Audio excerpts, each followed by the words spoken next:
आज या व्हिडिओमध्ये मी इयत्ता 10वीसाठी इयत्ता 12वीसाठी पेपर पद्धत पेपर कशा पद्धतीत लिहायचा आहे तुम्हाला व्यवस्थित सुटसुटीत आखीव रेखीव कशा पद्धतीत लिहायचं आहे ते मी या व्हिडिओमध्ये शॉर्ट व्हिडिओमध्ये तुम्हाला घेऊन आलेली आहे। ते व्यवस्थित पहा आणि व्हिडिओ तुम्हाला हेल्पफुल वाटला तर नक्कीच एक लाईक आणि चॅनलला सबस्क्राईब करा। व्हिडिओ पॉज करून तुम्ही पाहू शकता। आज मी पूर्ण पेपर तुम्हाला शो करणार आहे, व्यवस्थित दाखवणार आहे। तुम्ही शांततेत व्यवस्थित व्हिडिओ हा पाहून घ्या। कशा पद्धतीमध्ये क्वेश्चन सोडवलेले आहेत, कशा पद्धतीमध्ये मार्किंग झालेली आहे, half marks step by step तुम्हाला पडलेला आहे। तर हा हाफ मार्क्स तुमचा जाऊ नये त्यामुळे तुम्ही काही स्टेप्स स्किप करायच्या नाहीत। हे नक्की लक्षपूर्वक काळजीपूर्वक पहा, लक्षात ठेवा, कारण मॅथ हा सब्जेक्ट तुमचा स्कोरिंगचा विषय आहे। सर्वात जास्त जर तुम्हाला मार्क्स मिळू शकतात तर ते मॅथ या विषयामध्ये, गणित या विषयामध्ये तुम्हाला मिळवू शकतात। ओके, तर व्यवस्थित सविस्तर तुम्ही पेपर बघा। या ठिकाणी बघा मी लाईन्स ओढून घेतलेल्या आहेत, पण ह्या गोष्टी कधी करायच्या तर पेपर तुमचा सगळा संपल्याच्या नंतर छोट्या छोट्या गोष्टी आहेत त्या फक्त काळजीपूर्वक बघा। फायनल आन्सरला मी थोडं हायलाईट केलेलं आहे बघा। हाफ मार्क्स तुमच्या आन्सरला असतो, मध्ये तुमच्या काही स्टेप्सला फॉर्म्युल्याला मार्क्स असतात बघा। कुठलीच गोष्ट या ठिकाणी स्किप करायची नाही। क्वेश्चन नंबर हा मी थोडासा हायलाईट केला, अशा पद्धतीत लिहिला तर खूप छान वाटतो आणि जो पेपर चेक करणारा टीचर असतो तो थोडासा इम्प्रेस होतो तुमच्या क्वेश्चन आन्सर शीटला आणि त्यांना कळतं की खरंच विद्यार्थी खूप हुशार आहेत। आणि अशा पद्धतीत जर पेपर लिहिला आहे तर तुमचा नक्कीच स्कोरिंग चांगला होणार आहे। त्यामुळे व्हिडिओ पॉज करून तुम्ही व्यवस्थित तुमचा माझा हा प्रयत्न यशस्वी होईल। माझा प्रयत्न का आहे तर फक्त माझ्या विद्यार्थी मित्रांना गणित या विषयामध्ये चांगल्या प्रकारे तुम्हाला मार्क्स मिळावेत यासाठीच आहे। त्यामुळे माझ्या प्रयत्नास यश मिळो अशी प्रार्थना करते, पण ती कधी होणार आहे तर ती फक्त आणि फक्त तुमच्या प्रयत्नाने होणार आहे। तुम्ही काळजीपूर्वक जर व्हिडिओ बघितला, अशा पद्धतीत या पॅटर्ननी जर तुम्ही मॅथचा विषय हँडल केला, मॅथच्या विषयाचा पेपर जर तुम्ही अशा पद्धतीत लिहिला, सुटसुटीत व्यवस्थित आकृत्या फिगर आउट जर तुम्ही व्यवस्थित आखीव रेखीवपणा ठेवला, सुटसुटीतपणा ठेवला तुमच्या सर्व गोष्टीमध्ये तर तुम्हाला नक्कीच चांगले मार्क्स मिळणार आहे। मी हे पेपर तुम्हाला दाखवत आहे, तुम्ही व्यवस्थित पॉज करून पेपर पाहू शकता। नक्कीच तुम्ही व्यवस्थित पॉज करून हा पेपर जर सोडवला अशा पद्धतीत माझ्या मते एकदा तुमच्या हाताखालून तुम्ही असा पेपर सोडवण्याचा प्रयत्न करावा, म्हणजे तुम्हाला थोडंसं अवघड जाणार नाही। अशा पद्धतीत हाच पेपर जरी तुम्ही पॉज करून सोडवला तर खरंच मी तर म्हणेन खूप फायदा होईल। त्यामुळे तुम्ही नक्कीच असा प्रयत्न करावा। परीक्षेला जाण्याच्या अगोदर, मॅथचा पेपर असण्याच्या अगोदर तुम्ही मात्र नक्कीच अशा पद्धतीत हा पेपर सोडवा।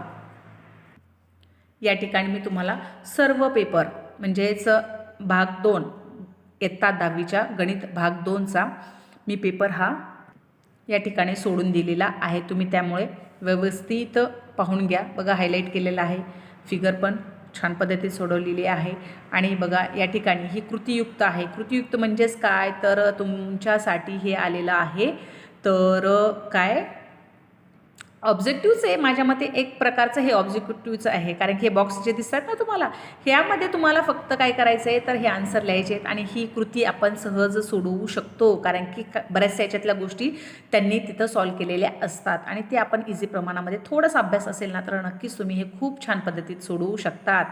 स्कोरिंगचा विषय आहे त्यामुळे काळजीपूर्वक तुम्ही सोडवा, नक्कीच तुमचा स्कोर खूप छान होणार आहे। माझ्या खूप खूप खूप शुभेच्छा तुमच्यासाठी आहेत। त्यामुळे एकदा मात्र नक्की तुम्ही हा प्रयत्न करावा असा माझा विश्वास पण आहे आणि अशी माझी इच्छा आहे, कारण की जर तुम्ही हे प्रयत्न एकदा केला, हाताखालून जर असा पेपर तुम्ही एकदा काढला तर तुम्हाला एक प्रकारची थोडीशी सवय लागेल की नाही बाबा अशा पद्धतीत आपण पेपर सोडवायला पाहिजे। तुमच्या माइंडमध्ये सुद्धा हे रिपीट होईल बघा या ठिकाणी क्वेश्चन क्रमांक 4 आहे, या ठिकाणी पण लिहिलेला आहे मी, हा पण लिहिलेला आहे. यामध्ये सब क्वेश्चन नसतात, क्वेश्चन नंबर 4मध्ये सब क्वेश्चन्स नसतात. त्यामुळे आपल्याला या ठिकाणी फक्त आणि मोस्ट इम्पॉर्टंट सांगायचं जर झालंच तर क्वेश्चन क्रमांक 4 हा खूप महत्त्वाचा आहे.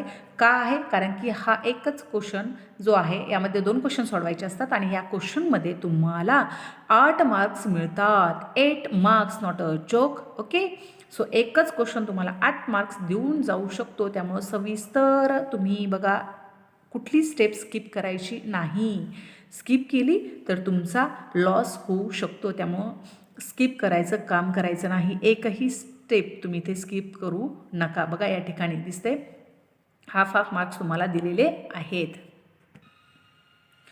4 नंबरच्या क्वेश्चनमधला सेकंड क्वेश्चन आहे बघा. हा तुम्ही व्यवस्थित पॉज करून करू शकता. इथं फिगर आउट करायची, आपल्याला फिगर काढायचे आहेत. 4 मार्काचा क्वेश्चन आहे. बघा ही थिअरी आहे, ही 2 मार्काची थिअरी आहे. टोटली तुम्हाला थिअरी काढायची आहे क्वेश्चननुसार.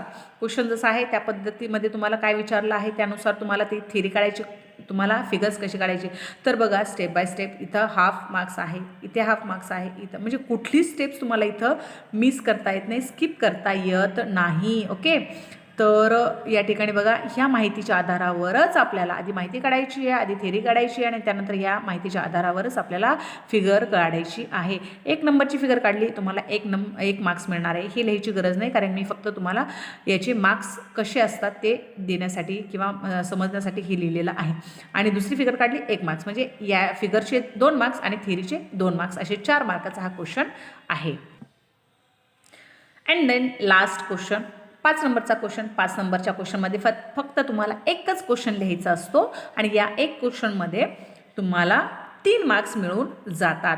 आता बघा शक्यतो तरी शेवटच्या क्वेश्चनमध्ये तुम्हाला फिगर आउट करायची असते. इथे फिगरला 1 गुण दिलेला आहे. तुम्हाला फक्त फिगर काढता आली तर 1 मार्क्स इथं सहज मिळून जातो. त्यामुळे आणि त्यात सगळ्यात छोटी गोष्ट 5वी पासून विद्यार्थ्यांना माहिती बघा पायथागोरसचा थेरम प्रमेय. या ठिकाणी तुम्हाला तो जर माहिती असेल, तो जर सोडवता येत असेल तर तुम्हाला नक्कीच इथे हाफ मार्क्स मिळून जातो. त्यामुळे तुम्ही काळजीपूर्वक छोट्या छोट्या गोष्टी आहेत त्या व्यवस्थित समजून घ्या आणि पेपर खूप छान पद्धतीमध्ये सोडवा. अशी इच्छा आहे की तुम्हाला, खरंच माझी तरी इच्छा आहे की अशा पद्धतीत जर तुम्ही सोडवला, इच्छा नव्हे पण तुम्ही जर अशा पद्धतीत जर सोडवला तर नक्कीच मी सांगेल तुमचा स्कोरिंग खूप छान होईल आणि तुम्हाला मार्क्स पण खूप चांगले येतील. यासाठी मी खरंच तुमच्यासाठी शुभेच्छा, या गोष्टीसाठी तुम्हाला मी खूप खूप शुभेच्छा देते की तुमचा पेपर खूप छान जाईल आणि अशा पद्धतीत जर सोडवलं ना तर नक्कीच तुमचा पेपर खूप छान जाईल. Okay, so thank you so much. Video बघितल्याबद्दल थँक्यू.